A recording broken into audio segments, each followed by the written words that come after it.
Já reparou como algumas pessoas passam meses desejando algo e começam a se afastar no instante que isso finalmente acontece?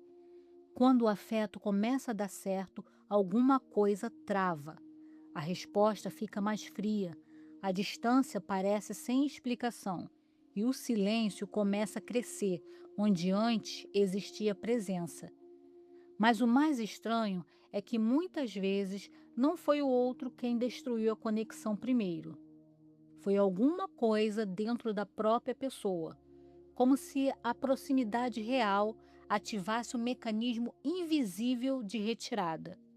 Porque para certas pessoas, o amor não desperta apenas desejo, desperta ameaça. E o mais inquietante nisso tudo é que a autossabotagem raramente parece destruição no começo. Ela parece proteção, parece cuidado, controle, antecipação, como se uma parte sua tentasse impedir uma dor antes mesmo dela existir. E é exatamente assim que muitas relações começam a mudar. Não por uma ruptura evidente, mas pelo instante silencioso em que alguém deixa de habitar a relação e começa a montar guarda contra ela. Existe um momento em quase toda relação em que tudo ainda parece seguro. As conversas fluem, o interesse é claro, a presença do outro não precisa ser decifrada. E talvez seja exatamente aí que algo estranho começa. Não no outro, em você. Porque sem perceber, você começa a procurar sinais. O intervalo entre as palavras, o que não foi dito, o que pareceu calmo demais. E no meio dessa calma, um pensamento aparece, pequeno, quase automático. Isso é bom demais para durar. E é exatamente aqui que o medo começa a assumir o controle. Porque você ainda quer permanecer, mas já não consegue relaxar. Então pequenas mudanças aparecem. Você responde diferente, se aproxima com mais cuidado, observa mais do que sente, como se uma parte sua precisasse vigiar a felicidade antes de confiar nela. E às vezes, sem perceber, você começa a construir exatamente o clima emocional que mais tarde vai chamar de problema. Não porque queria destruir tudo, mas porque alguma parte sua se acostumou tanto com o caos que a paz começa a parecer suspeita. Porque quando o corpo aprende a sobreviver em estado de alerta, o silêncio deixa de parecer paz e começa a parecer espera. E o que quase ninguém percebe é que essa reação raramente nasce apenas da relação atual, porque às vezes o problema não é a ausência de amor, é o desconforto que aparece quando o amor finalmente parece possível. Algo dentro de você começa a procurar distância, mudança, risco, como se a tranquilidade emocional fosse silenciosamente perigosa. E é exatamente nesse ponto que a autossabotagem deixa de parecer escolha. Porque, no fundo, ela costuma obedecer um roteiro muito mais antigo do que a pessoa que hoje está na sua frente. Existe um padrão que quase nunca começa na relação atual. Ele começa muito antes, quando o seu sistema emocional aprendeu não apenas a amar, mas a sobreviver. Porque a mente humana se apega ao que conhece, mesmo quando o conhecido machuca, mesmo quando desgasta, mesmo quando dói. Porque o familiar quase sempre parece mais seguro do que o desconhecido.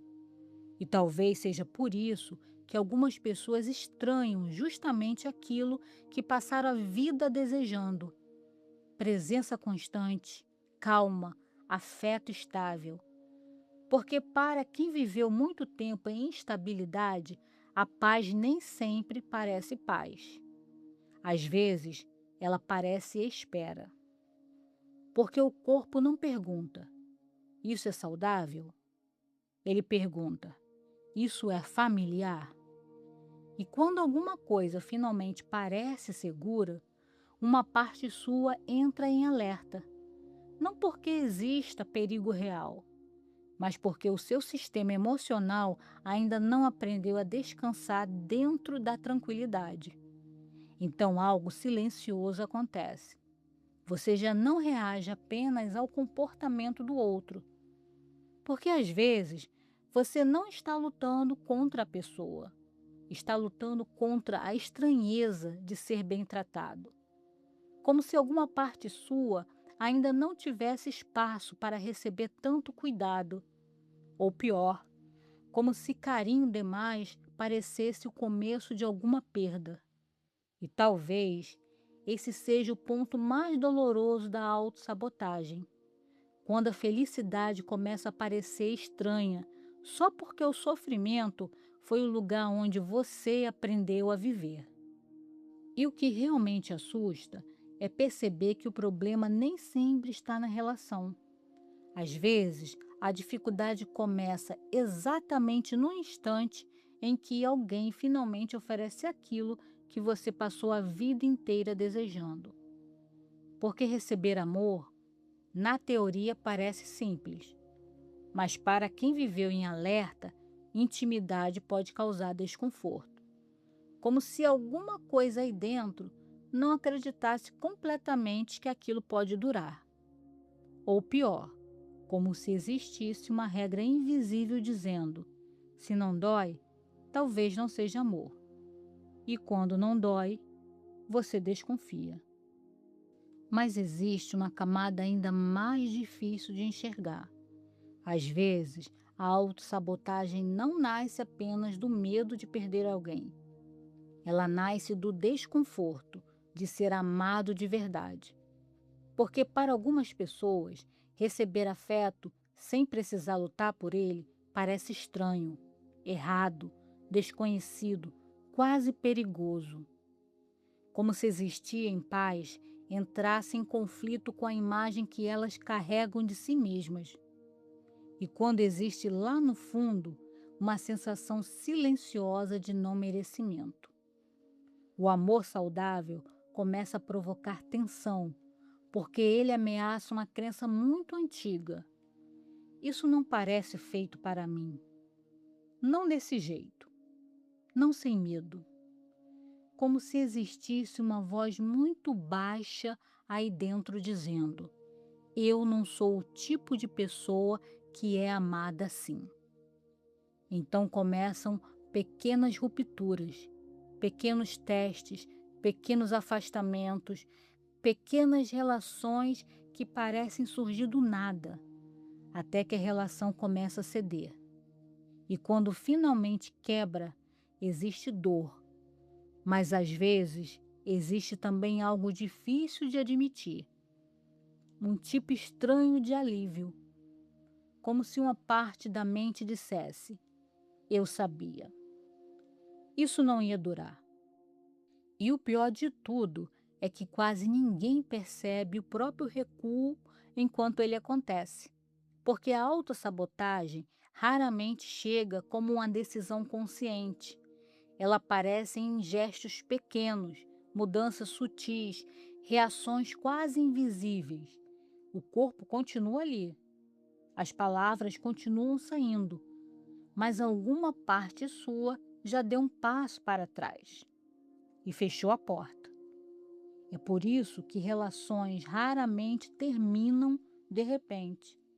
Elas se desfazem em detalhes tão pequenos que parecem inofensivos, até o dia em que a distância já está morando ali.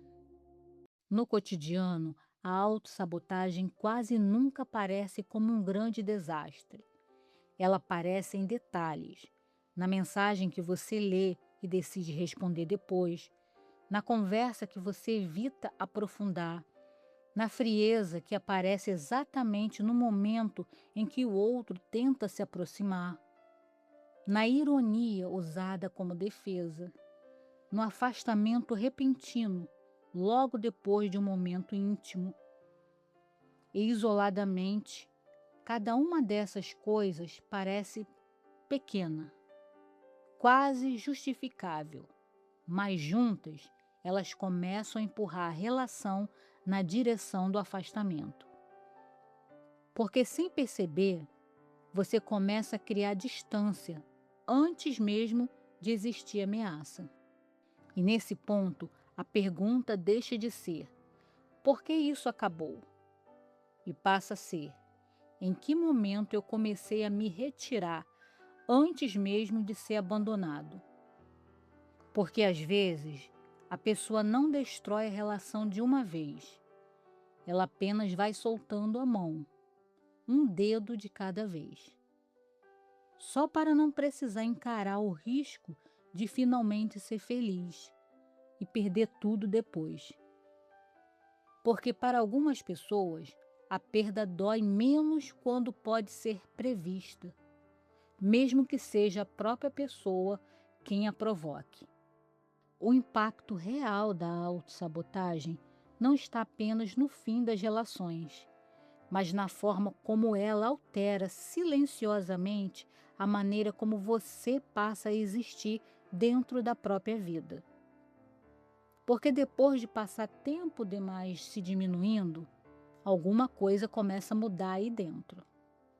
Você continua funcionando, continua presente, continua vivendo, mas já não consegue se reconhecer inteiro da mesma forma. Como se uma parte sua tivesse aprendido a sobreviver e esquecido como descansar. É que no fim das contas, o mais difícil não é enxergar o que o outro fez, é perceber o quanto você foi se afastando de si mesmo para conseguir permanecer. Porque isso quase nunca acontece de uma vez. Acontece aos poucos, na opinião que você deixa de dizer, na necessidade que começa a esconder, naquela versão mais fácil, mais silenciosa, que vai ocupando o espaço de quem você realmente é.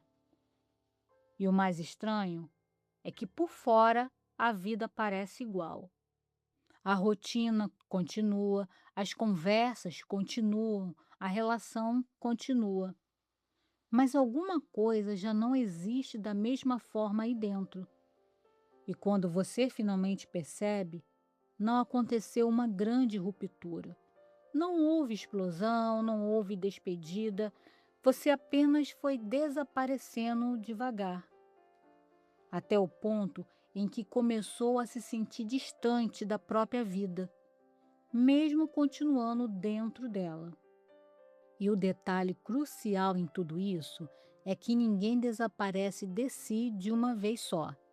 Isso acontece aos poucos, nas adaptações, nos silêncios, nas pequenas versões de você que vão ficando pelo caminho. Até que um dia, a dor já não parece mais um sinal, parece apenas o seu jeito de existir.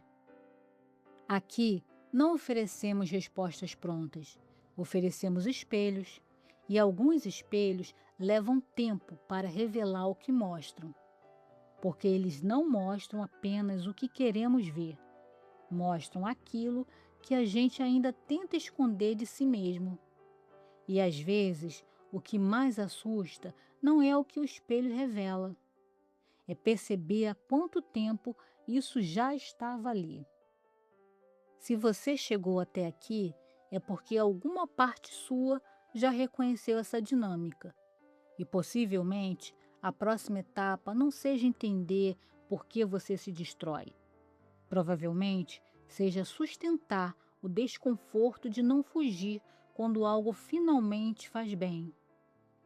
Porque às vezes o maior risco não é sofrer, é acreditar que a felicidade pode permanecer. Se você deseja continuar explorando os sentimentos humanos para além das ilusões, permaneça. A próxima reflexão já começou.